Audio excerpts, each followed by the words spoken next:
How everybody doing? This is No Face, for Fully Fatigued TV. We doing our podcast. We're about to start our first podcast. We have a very interesting woman, Vashon Renee McIntyre. Did I say your name right? Yes. Well, I appreciate you being on the podcast. I know it's a lot of things you want to talk about, so I don't really want to tell your story for you. So if you don't mind, introduce yourself to the people, please. Thank you. Thank you very much. No Face, first and foremost, I appreciate you for being willing to have me on your podcast so that viewers on YouTube and all over the world can know who I actually am and why I'm running for Albany Common Council. My name is Vashon Renee McIntyre. I was born and raised in Shaker Heights, Ohio. So I'm a graduate of Shaker Heights High School in 1991. And I started out as a professional dancer and who I was into hip hop dance initially. Yep. And then I relocated from Ohio, Shaker Heights, Ohio, to Chicago and to attend Columbia College of Chicago, where I majored in performance dance. And it was during that time of dancing in Chicago, all over Chicago through Columbia College of Chicago and various dance instructors and master dance classes that I auditioned at various places and then worked my way through college and was employed at Michael Anthony Hair Salon and Day Spa as the salon manager. And at a very young age, I managed about 64 employees at that time on the north side of Chicago. Okay. And experienced, after being a manager at Michael Anthony Hair Salon, racism and anti-Semitism. So when the owner said that myself, Pat, and Vontina, we were like three little monkeys, and he didn't know which one was worse. And he said that to your face? Exactly. I personally took offense to it. Yeah. And I filed a complaint with Harlan Loeb at the time, who was the executive director of the Anti-Defamation League in Chicago. Because Michael stated, between you, Pat, and Vontina, I don't know which one is worse. You're like three little monkeys, and I don't know which one is worse. And then he made an anti-Semitic statement about Jewish people. He said, the effing Jews think I owe them everything. Why don't I put some effing gefilte fish out there for them, and then they'll be happy. Wow. And I was so offended because my upbringing in Shaker Heights had been with prominent Jewish individuals. And in an upscale area, affluent area. And so we learned about racism and anti-Semitism from the 3rd grade up through 12th grade. So I was very offended. I had the support of the Anti-Defamation League at that time.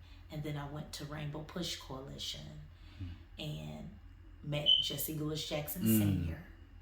from a personal referral from the Reverend Dr. Otis Moss Jr. Oh, okay. And that began my civil rights journey with the Rainbow Push Coalition. Wow. And that's amazing.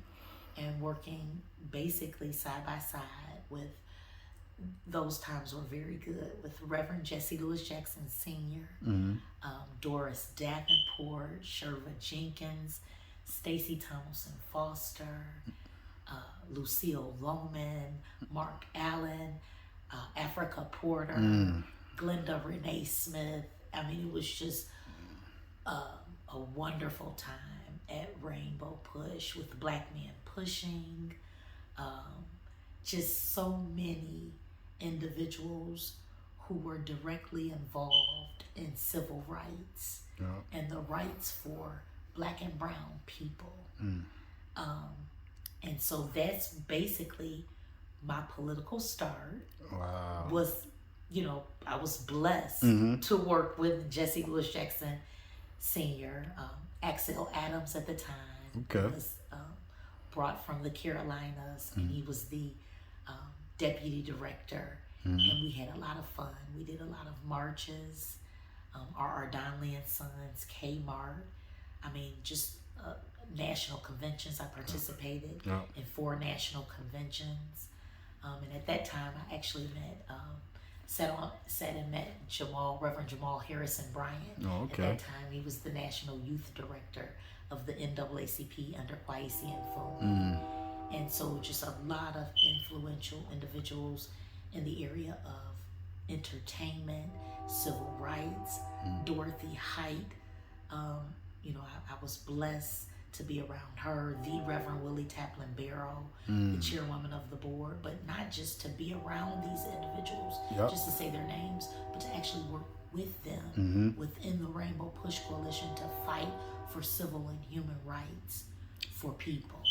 So it was a phenomenal experience that lasted for me for about 6 years. Wow. And so I had the direct hands-on training in civil and human rights by the Reverend Jesse Lewis Jackson Sr. So I attribute and I thank him, and there has always been a deep appreciation for him and his wife. Oh, okay. For their impact on my life personally. Now let me ask you a question. I think you're running. What are you running for now? So at now I'm running for Albany Common Council Ward 3.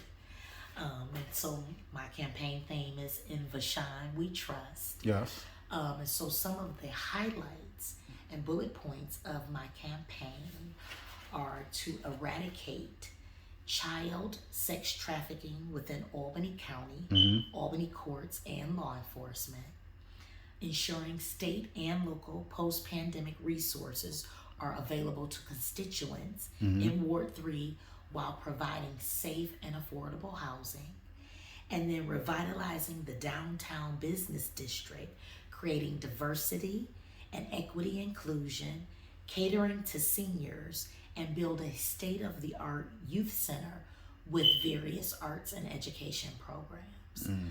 So the first focal point is the sex trafficking in Albany County and law enforcement and within the family courts. Unfortunately, in September of 2019, I myself and my son, my toddler son Samuel, has been a victim of human child sex trafficking. Sorry to hear that. And trafficking within clergy. And so I am avidly utilizing all of the tools that I've learned directly from Reverend Jackson to fight within the state, federal, and local courts on behalf of my son Samuel. He was granted sole physical custody to his biological father that is a heinous convicted sex offender. Previously, he was convicted in 1996. And, I don't want to misstate information because I'm a very truthful individual. But the case number is in the Cuyahoga County Common Pleas Court for all of those who want to watch the podcast. It's case number 339734. And so he was convicted on sex offense charges. He was indicted actually for rape, attempted rape, gross sexual imposition, and kidnapping. So he was indicted on 7 charges. And then he was actually charged by Stephanie Tubbs Jones. And she was also, when I returned back to Ohio, one of my political mentors with Mayor Patricia S. Mearns and Edward Mearns, who was the chairman emeritus of Case Western Reserve University School of Law. So Stephanie Tubbs Jones convicted him when she was the county prosecutor. And he was supposed to take mandatory psychological counseling for sex offenders. And if he would have followed through with the psychological counseling for sex offenders, he would have been put on the sex offender registry. So basically he slipped through the cracks with not attending the counseling. Wow. And so my son was granted my son was given sole physical custody to a convicted heinous sex offender. That don't make no sense at all. And it actually violates a barrage of federal laws, including Megan's Law, in which Tier 1, Tier 2, and or Tier 3 sex offenders cannot be around children. They can't take children to daycare. They can't be around schools. They have to be placed on the sex offender registry. Actually, and some even monitored. So there's a tier system that's put in place where for 20 years you can't be around children. For 30 years you can't be around children. And then the final tier is where for life you cannot be around children. So it is not surprising to me that this atrocity has happened to my son, and knowing the laws on a federal, state, and even local level, that all of the judges are actually implicated in this. Because if we base everything by the rule of law, and I'm by no means an attorney, but if we base everything by the rule of law, there is no way possible that he could have sole physical custody of a toddler. So my son Samuel has endured, he had contracted gonorrhea in his mouth when he was 2 years and 8 months old. And the caseworkers are all attempting to cover it up, and the judges are attempting to cover it up. And this is just something I am not going to stand for. Not only for my child, but any other child that I'm in interaction with, direct contact with, or anyone that I'm blessed to be in their presence and them to be in mine. So I'm making it a point to make my first and primary issue the sex trafficking. And we must, consciously work together just as individuals, as a community, as a city, a municipality, a state, and a country to eradicate all forms of this heinous behavior, whether it is perpetuated by a parent, a teacher, a school administrator, or an official, clergy, law enforcement, and or politicians. This is something that is not to be tolerated, and it is not to be accepted. And it's nice to see somebody running on this, because I done heard a little talk about it, but for it to keep going on, it's like the people that's running for it is really not forcing it. You know what I'm saying? It's really not being forced and talked about with the importance that it needs to be. So I'm glad that you're running. I'm so sorry to hear about what happened to your baby. And you understand what I'm saying? But it's glad to see you're running on a platform like this and really mean it in your heart, because it hit you personally. So, I respect it, and anything I can do to help, you already know you can let me know. I mean, but it's just nice to see, somebody running on that, because this is all out through Hollywood, locally. And where's this that you're running at? Albany, New York, if I'm not mistaken, right? Albany, New York. And I'm finding it most compelling that as I go through old voicemails and just paperwork, you could actually see the pattern of which and where this started. I have voicemails actually saved on my cell phone of 4 years of case managers that I had dealt with when I first had my son. And, if you listen to the voicemails over again, and I would like to use it as substantial evidence in legal proceedings, that they were gearing and setting this situation up to occur as it is right now. So it's unfortunate that I've had to exploit myself as well as my son in order to seek the correct justice for Samuel and myself. However, and there are laws to protect individuals about the exploitation of sex trafficking and sexual abuse.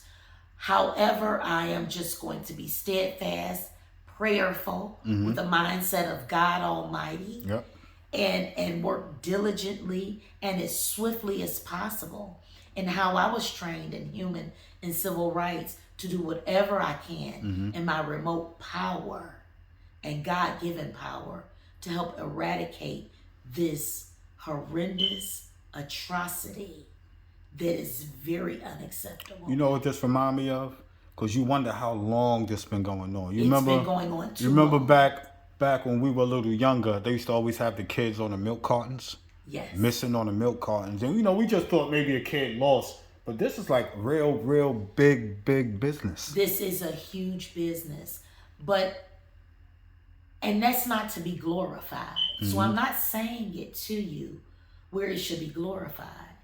The point that I'm making is that human sex trafficking and child trafficking is no business that anyone with a conscience, with a humanitarian heart, with a philanthropic thrive within themselves, and just with God Almighty in their soul should even want to participate in. Yep. There are many things, and I say to the constituents in Albany, New York, as I'm going door to door campaigning, there are many things you can sell, but you don't have to sell a baby, and you don't have to sell a person. That's right. There are so many things we could sell that are legal and sometimes illegal. But you don't have to sell a baby. Innocent and baby. You don't have to sell a person. That's right. It's a level of perversion, and where we need to come back to a moral ground and a moral standard within ourselves, and then hold each and every one around us accountable. Yep. And I think I was reading somewhere where they said something about the family courts is one of the main it's a hub pipeline for the child trafficking. Absolutely. There is no justifiable reason that my case should have went from Albany Family Court to Ohio, Cuyahoga County Juvenile Court, and then back to Albany Family Court. And in the midst of all of this, within a course of over a year and a half, my son is still in the hands of a man that participates in sodomy, sexual abuse, rape, and even with a rape report reported to the city of Cleveland law enforcement and police department. It's amazing at this day and age that something like that will even go down like that, man. You got me ready to go to Cleveland and do what I do. Well, the fortunate part about the case, and then we'll focus on more of the issues of Ward 3. Yeah. However, but the fortunate part about the case is that on February the 18th, the Supreme Court of the 3rd Judicial Appellate Division overturned the legal jurisdiction of the case. And they deemed it and they ordered it on February the 18th that all legal proceedings involving my son Samuel as well as myself, whether they are involved in Albany Family Court, criminal court, and or civil court, the legal jurisdiction is in the state of New York. However, Ohio refuses to comply with the Supreme Court 3rd Judicial Appellate Division ruling. Wow. So there's a push and a pull. The attorneys, I feel, are very lackadaisical. They're allowing this to keep going on and on. And it's just time for all of it to just be out in the open. Yep. Because sometimes, and I won't say sometimes, but I have a saying, and I say to the constituents in Ward 3 all the time, you can't heal what you attempt to conceal. There is no healing if there is constant attempt to conceal. And let me just say this for people who might not know what Ward 3 is. Ward 3 is Arbor Hill, if I'm not mistaken. Correct. All right. And Ward 3 is Arbor Hill, and it also encompasses the business district of Albany, New York. So that's your downtown areas. That is Family Court. That is the county court building. That is all of your Supreme Court, your state legislative education, New York State Department of Education. So that is Ward 3. So it is no justifiable reason and or excuse. Yeah. Now let's move on to. Did you want to know?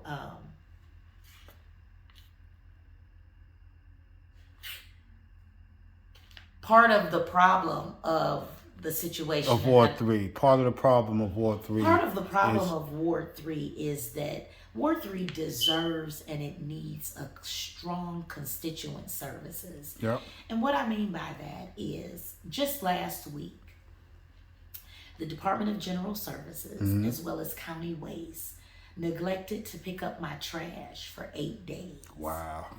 The trash, and we're just talking about the garbage alone.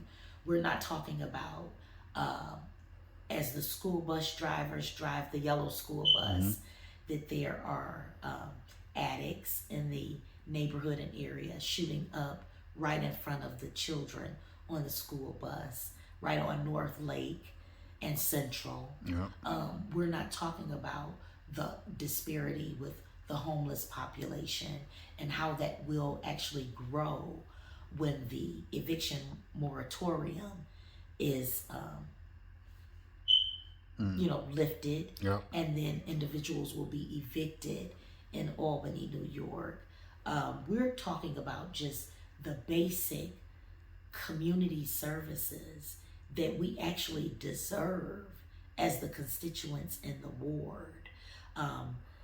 The garbage, as I state once again, my trash set out actually for 7 to 8 days. It was just picked up this morning, and it set out from last Saturday, when I put the trash out.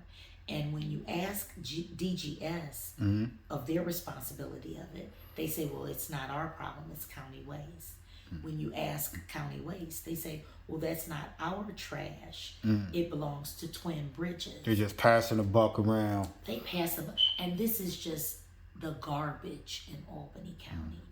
But if it's not DGS, and if it's not County Waste, and if it's not Twin Bridges, then to me that falls on the responsibility of the incumbent city councilwoman. And then to take it a step further, the mayor. Because these are all of the city services that we actually deserve as residents, constituents, taxpayers, homeowners, renters, just in the area. So that's one issue that is just, it's a problem issue. And it's a lot of politicians that run on a lot of these issues, but once they get elected, they don't fix none of the issues that they ran on. You see what I'm saying? I actually have a plan that I've developed over the course of the last 4 months that will actually satisfy the issue with the garbage and the issue with parking. Albany, in the Ward 3 area, we have a very bad problem with parking. There are times when if you come home after 6 o'clock, you're circling the block until about 9 o'clock at night just to find a parking spot. So I've actually developed a solution. I can't really divulge it until I'm elected as your councilwoman, but I have developed a comprehensive solution to the sanitation disparity, because that's what it is, and the parking problem for the constituents of Ward 3. Also, there is no state-of-the-art community center for young adults. And so, just to touch briefly on that, I have an architect in place where we have surveyed the Ward 3 area, and we've found 2 places actually to develop a state-of-the-art community center for the youth, with a skating rink, an indoor skating rink, and just indoor programs to enhance our Black and brown youth, and not just Black and brown youth, but the youth in the community. And then because some of our youth are so behind due to the coronavirus pandemic, in which it has all affected us, I'm a strong believer of arts and education programs. And Jesse Jackson Sr. can actually attest to this, because while I was working and volunteering at Rainbow Push, as a professional dancer, I actually danced as the entertainment for the National Association of Black Journalists. Wow. Who actually were involved in a convention at Rainbow Push Coalition. So I believe in strong arts and education, and whether it is dance, visual arts, language arts, musical arts, drama, theater, writing, creative writing. So if we put our children on the right path to arts and education, the ones that are behind, and for the most part everyone is, and stressed out due to coronavirus and the pandemic, it can actually bring a new educational perspective. And I also heard that to learning. The Kwame Brown talking about coding in the schools also, like teaching the kids how to do coding. And what I recommend too, I remember when I was coming up, they used to always have these PLA leagues, police athletic leagues, where the guys will play basketball against each other and stuff like that. So I would love to see something like that come back. Maybe for the younger girls to have double dutch competitions against each other, like something for them to do, and other than going these streets and feel like they gotta, like, whatever anger they going through or whatever type of mental stress, whatever they going through, that they don't gotta outlash on each other in the streets. That they can have somewhere else to to express themselves. Exactly. And a state-of-the-art community center with all of those programs would provide that. I've looked at the fact that Comcast is willing to partner with neighboring communities to help move the youth forward due to the fact of the pandemic. And they're willing to invest in state-of-the-art community centers, provide laptops and tablets and other resources for youth. So it's that combined with the state-of-the-art youth center, combined with all of those games that we played as children growing up. I actually double touched. I was actually in the first Stephanie Tubbs Jones as one of the dancers. Wow. And this was not in Ward 3, but this was in the Luke Easter Parade. Myself and my cousin Teresa Render and T-Stee and Tiny, they were the choreographers. And Shonda Martin, she was actually Congresswoman Stephanie Tubbs Jones's goddaughter. We were actually the first group of dancers for the Congresswoman to participate in the parade. So we did participate in double dutch games and, dancing and parades and just things that enhance community and the beauty of Black and brown children and just to build up community spirit and morale. And also we need the parents, the mothers and the fathers, actively the uncles and the brothers to involved. get involved, and not just because this is a real big problem with our youth. They used to always tell us when I was coming up, the youth is our future. I really I didn't get it back then, but now, you go older, you truly understand that the youth is our future. These are the people that's bringing the future to the forefront. So if, got all these young kids killing each other, what is our future going to look like? You know what I mean? That's like, if you really think about it, that's a scary thought, to think that half of the kids is killing each other. Some people are on drugs. You understand what I'm saying? So, like, how do we fight it? And, I'm willing to do anything I can do to help to fight it. I try to, bring awareness in my music and stuff like that, too. But strong intergenerational support. And what that means is bridging the gap with the older individuals in the community with the younger individuals in the community. A strong intergenerational support system and a system of community. If it works in a community, then young adults, young children, they grow up civic minded, socially minded, and community oriented. And they have that aunt or that uncle or that grandparent that is involved and engaged in every aspect of their lives and what they do. Little leagues are so important for our youth. It's just little league programs, whether it's in basketball, baseball, softball, but just all of that, football, golfing, archery. I mean, just various components of little league. And we Albany is a beautiful place. It's beautiful. It's dynamic. We have theaters in the Ward 3 district. We need to start getting children involved in musical theater and theater as a way of expression, as a different outlet, and watch that grow. So I'm really into that component of Ward 3. I've been blessed to meet Mr. Jeffrey Johnson came and he sat personally with me. He's a 50-year resident of Ward 3. And he came to me personally and we sat for hours and spoke of a dynamic program that he has written and put in place for safe and affordable housing. Yep. Now, he has managed to present that to my incumbent on council, but we need to expand that program because it's now been picked up by Albany Housing Authority because it was so thorough and it was so concise, and it was to take renters in Albany and turn them into homeowners and utilize a $100 deposit or a $200 deposit and base everything on a sliding economic scale so that individuals that are renters can become homeowners in Albany, so that the numbers would increase and rise in home ownership for minority, for Black and brown individuals in the Ward 3 area. And his program is excellent. It's so well crafted, well written and drafted that I would just implement that and multiply it to the 10th power and actually obtain outside investors to invest and enhance in the program to make it flourish for Ward 3. So that's one dynamic component. The senior citizens, we have a huge senior citizen building on the corner of Henry Johnson and Central Avenue.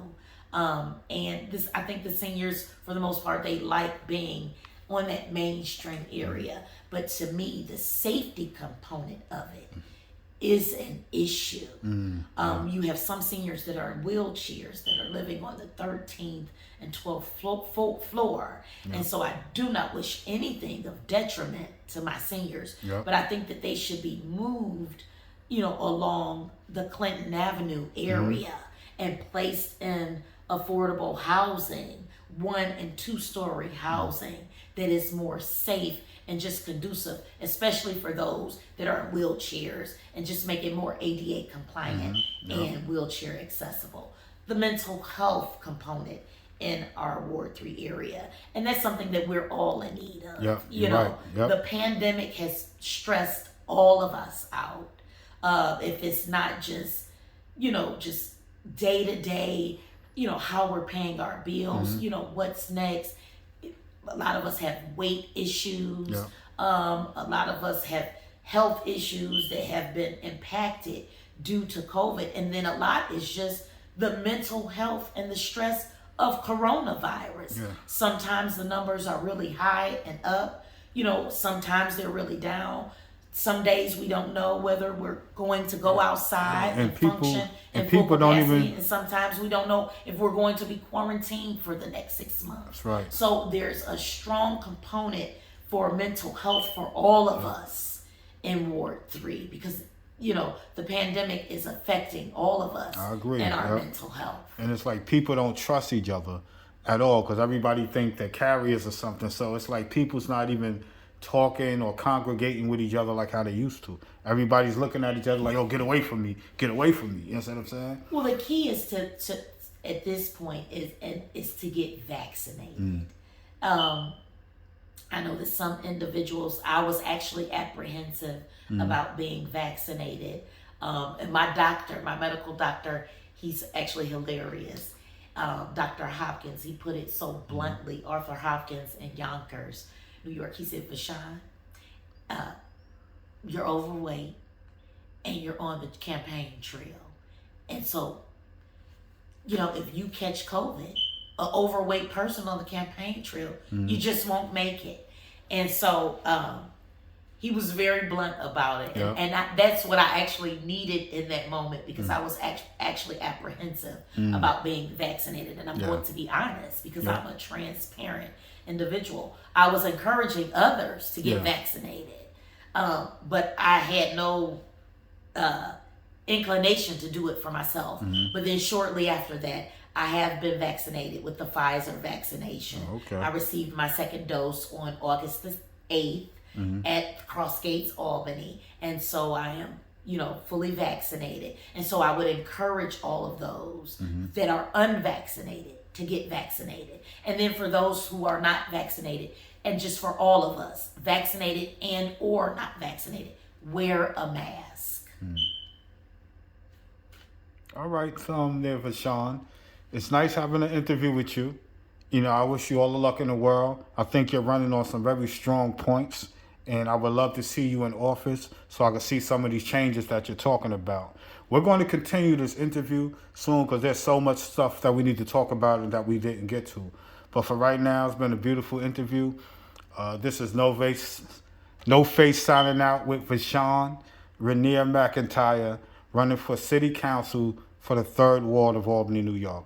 It was very nice having you here. Appreciate you. Come down and sit with me and talk whenever you want to. And thank you so very much for having me, and I appreciate you, No Face. And as I stated, in Vashon we trust. I am the Albany Common Council Ward 3 candidate, endorsed GOP candidate. Thank you. All right. Peace, everybody. You already know we disobey against everything evil and wicked. Peace.